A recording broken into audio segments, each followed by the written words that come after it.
Lore is one of those things that everybody always talks about in Minecraft. For me, though, I'm not much of a writer, so coming up with extravagant stories and all of that just isn't really my thing. So for me, I really like building lore into my world, making my builds feel lived in, making the builds have a purpose, giving story behind the build, and really making the build and world really come alive. That's really what lore means to me. So today, I really want to add some more lore into our world by making a really cool nether portal design that I have not really seen anyone else do. There's also going to be some cool little redstone tricks I want to try to make the portal turn on and off. We're also going to be doing a little bit of terraforming, which is why I'm off to get some dirt. I'm not sure if you're like me, but I find mining dirt or sand so extremely satisfying.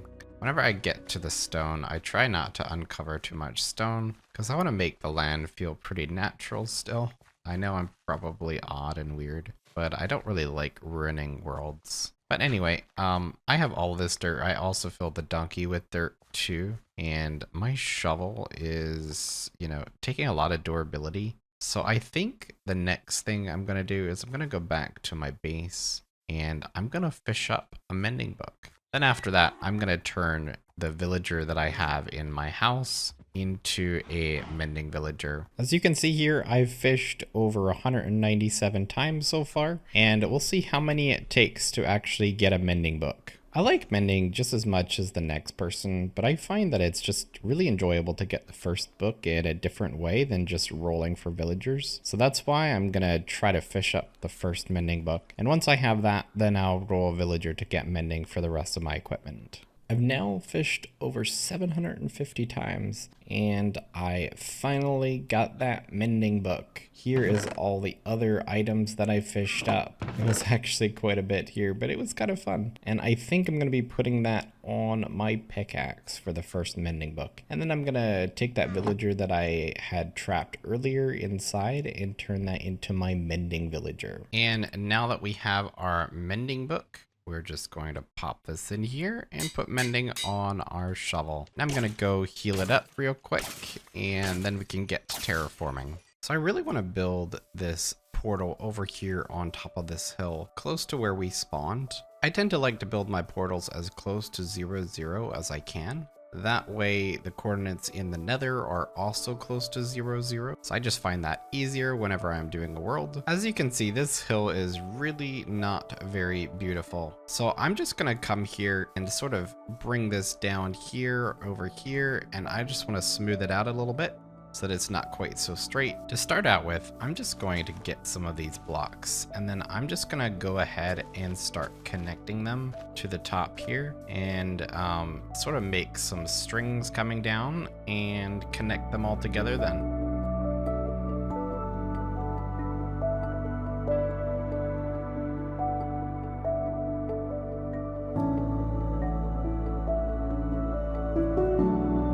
So we got the hill all nicely filled in with the grass blocks. I'm not going to detail it too much right now, but I'm going to start on actually working on the portal first, and then we'll go out from there to make sure that everything is looking correct. But right now we need a lot of obsidian to actually go ahead and make that portal. There is a lava pool over here, so I'm just going to go over here and make some obsidian and see if we can get enough that way. All right, let's see what we can do here. I'm just gonna put the water there, and then as I mine out, it's just gonna make more obsidian, so I don't have to worry about getting in any lava for myself, and then it also should keep the obsidian from burning in the lava, at least most of it. I'm building a pretty large portal, but I think this should be a good amount of obsidian, and I think that it's gonna be enough for the portal that I wanna build. So this is, I think, where I want to actually be building the portal. I think this slope right here would make like a nice little path. I might add a little bit of terraforming, and also I'm going to add some rocks and cliffs and things to make this hillside more interesting. But I think to start out with, this would be a good place for the portal. And I'm going to lift it up on some stone a little bit and just get an idea of what we're going for. I want to do about 9 wide and I think 14 tall. You'll see why I want it to be so tall later on, because I have a kind of a cool surprise slash interesting idea that I've not really seen anybody else do. So I'm gonna do 9 wide and 14 high. And let me just see if I can make the clutch. And perfect. I'm actually getting really good at that in single player. I've played so much on servers over the last couple years that I forget how to bucket clutch, because servers it's so much more difficult on. And I spoke too soon because I still suck at it. All right, let's just go up here, and then I'm gonna go back out here and just see how the portal looks on top of the hill. Whenever I'm building, I like to just kind of go back a ways and see how it fits the hill and see how it fits the environment. It's not too big, but it really sort of adds something to the top there. And I can't wait to, you know, complete this section. I think I'll work on like making this cliff over here a little bit cooler then as well, and maybe add some texture and detail to it. It's also kind of a bit messy down here, so I'll probably clean this up. I'm not sure what I'm going to do, if I'm going to even do anything with that this episode. I'm kind of getting carried away with terraforming, but yeah, I'm enjoying it so far. Now that the portal is built, I actually need to go ahead and light it and go through to the other side. I'm going to be adding redstone to this portal to make it turn on and off. And I'm going to need some nether quartz so I can make an observer. I'm always scared when I go through the nether for the first time because I don't know if I'm going to be like over a lava lake or something and the gas will drop me into the lava. So I'm actually going to drop off some things that I don't want to lose and just take some obsidian, flint and steel, some things to block with, and some food. And let's see what we can find on this other side. Light the portal, and here we go. Alright, so we're in here. I'm in a box. There's like obsidian generated under me. How's that happening? I've never seen obsidian generate under the portal like this. But hey, at least we're safe. So that's good. Because it seems like we're just underground here, I'm just gonna mine until I find some quartz or an opening here. But I'm just silk touching everything.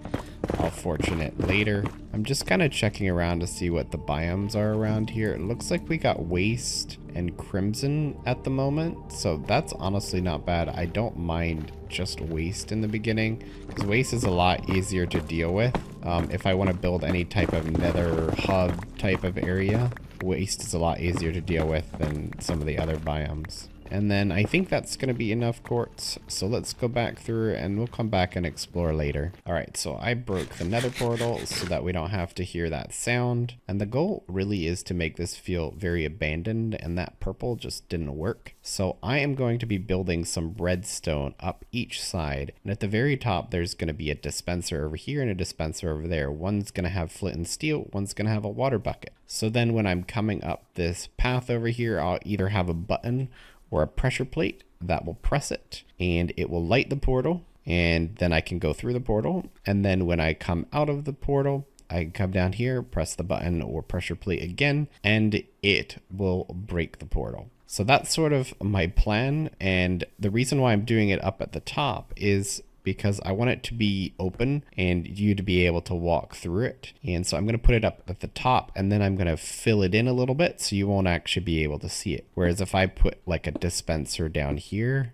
or something down like on each one of these sides, you would really be able to see the dispenser. So yeah, that is what I'm going to be doing here. All right, let's go make a bunch of redstone components that I'm going to need, like observers and repeaters and some dispensers, and then we can come back and get this thing done. I'm going to need a sticky piston, and I don't have any slime. I think I'm going to only need 2 sticky pistons for this design, so let's put some blocks away here, and then we'll go find a swamp. And now that I'm thinking about it, we might actually find a witch hut as well. So I'm just going to go over here and grab some fish so that maybe I can tame the black cat at the witch hut. Let's see here, that should be enough fish, right? All right, now let's go find a swamp. One of the parts I love about exploring in Minecraft is coming across cool terrain like this. This actually looks really cool, and I saw it from a distance and I was like, I gotta see that terrain closer. I'm probably gonna just right down the coordinates to different things like this that I see in the world. And then if I want to, I can always come back to it later. Also, I just found this gravel area, so I'm going to write down the coordinates for this as well, because you know we're going to need gravel later. And just like that, we've found a swamp. This is a pretty big swamp too, so we should hopefully be able to get some slimes. So what I'm going to do here is I'm just going to dig a little area down here for my donkey. Then I'm just going to cover him up to keep everything safe. And now I'm just going to build a little dirt pillar here to let me know where my donkey is. And also, let's just see, do I see any witch huts? I don't see anything at the moment. I'm also going to be able to get the orchids, which I love orchids. They're like one of my favorite flowers. So let's go look around and see what we can find till it gets dark. And I found a witch hut right along the edge of the swamp and the spruce biome here. So I'm just gonna come in here and try to take the witch out, and then we'll check out what else is around here. Let's just take you down before you...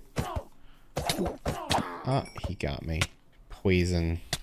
Fantastic. I love the poison ones, of course. Isn't there supposed to be a cat in here? I always thought there was a black cat. All right, there's the black cat. Let's go try to tame it real quick. Now, it is night, so it's going to be a little bit more difficult to do. And come on. There we go. Did I tame it? It's mine. There we go. That's very cute. And is that a slime that I see over there? I'm not sure. Let's go back to our meal and sit the cat there so that it doesn't die or anything. But that's cool. We got a black cat and I kind of like them. So we'll see if I become a cat person now. I'm normally a dog person, but I tamed my first cat. I really need to find a slime. Oh, there we go. There's our first slime. I think I only need 1 ball per piston, but we're just going to get a couple more while we're here because I don't feel like building a slime farm right away. So just in case we need more sticky pistons later. And over here are 2 more slime. I didn't pick up those balls. Let's do that real quick.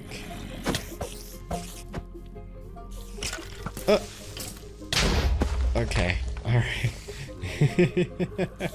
I got stuck on a vine. Maybe I will go back. There's so many creepers out here. Last thing I want to do is die and lose my gear.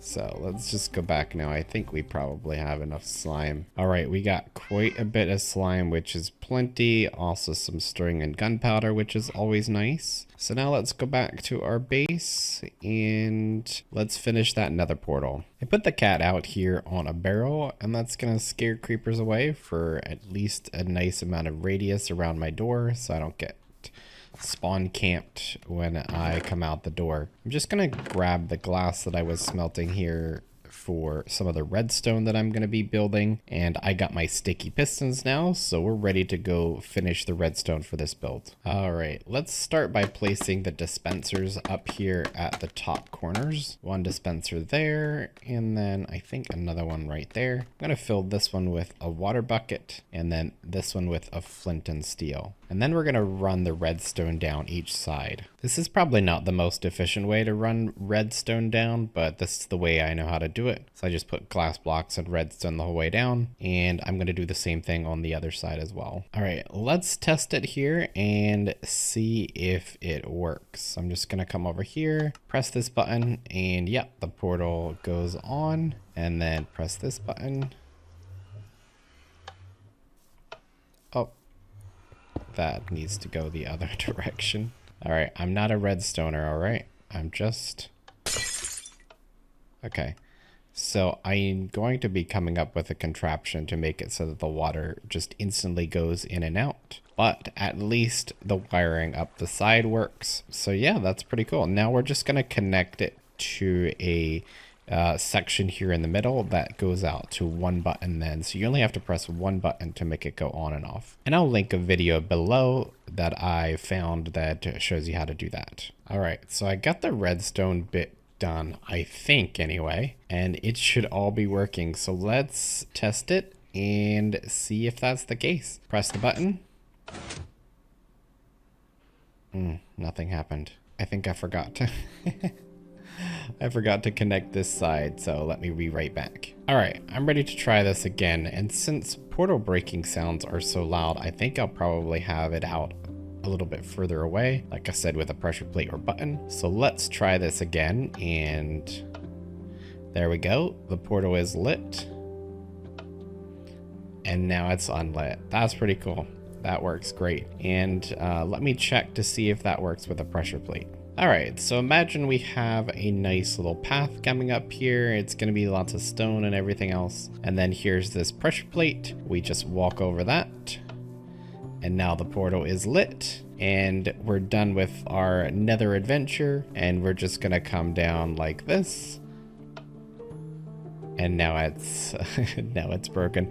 That's perfect. I've never done anything like that, and I think this is pretty cool. I'll definitely be running the redstone underneath this hill, so it's not going to be out here. This was just for testing, and that works amazing. The other thing I really like about having this portal go on and off is that way I don't have pigs just walking around randomly, because you know how they always come through portals when they're lit. So now when I'm done, you know, it's actually safe from the Nether. Now we're just gonna go ahead and cover this all up. It's gonna have a lot of stone, and I'm gonna make it overgrown and sort of abandoned looking. So now I'm gonna go ahead and shape it all in with just the plain stone before we decorate it all. So there we go, a really cool stone portal on top of this little hill here. That's just sort of the idea that I have going for it. I need to add a lot of details in here. Going to add like walls to add depth, some stairs, and then a ton of color and overgrowth. I'm going to be using deep sleet, tough, moss, mossy cobblestone, all of that. And then of course I'll be showing you my palette before I start texturing. I'm really happy with how this has turned out, all the shaping and everything,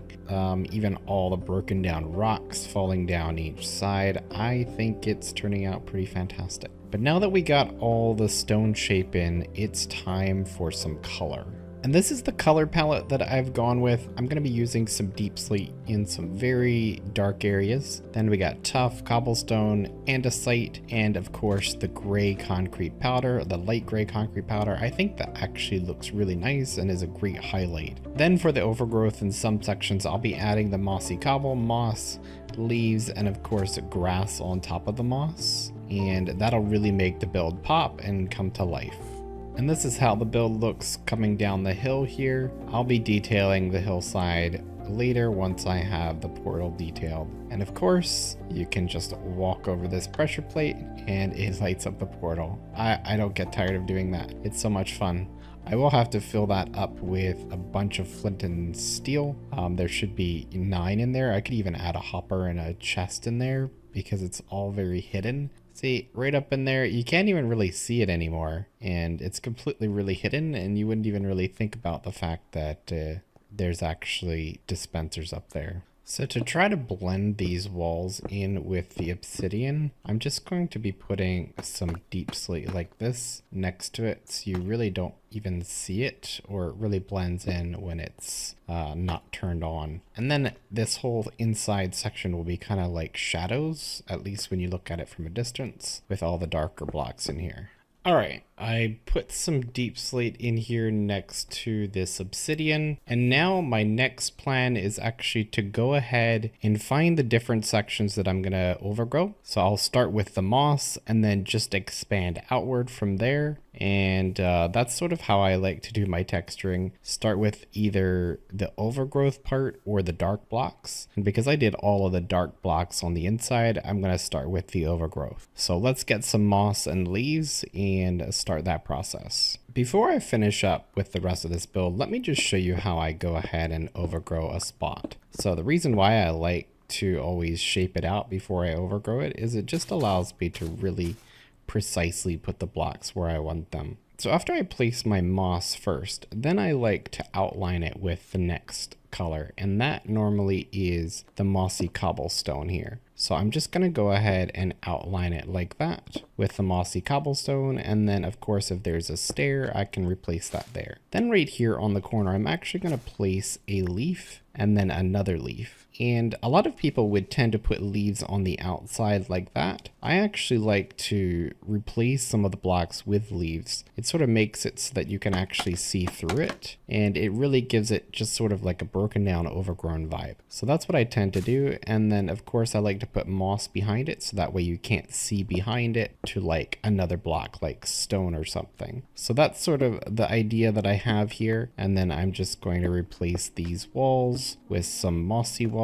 Well, I ran out of mossy walls, but you get the idea here. And then I would continue to transition to other blocks. Like then you could put cobblestone on the outside here, and then you can transition to tuff and other blocks. But this is really how I like to do it when I'm overgrowing stone. And that's how you do it. That's just a little overgrowth lesson. I hope you can learn something from it. It just takes a lot of practice from my experience, and you'll really understand eventually how to do it. But always start with the moss and then just expand your way out. You can see I did 3 patches there. But now let's lock in and get the rest of this textured.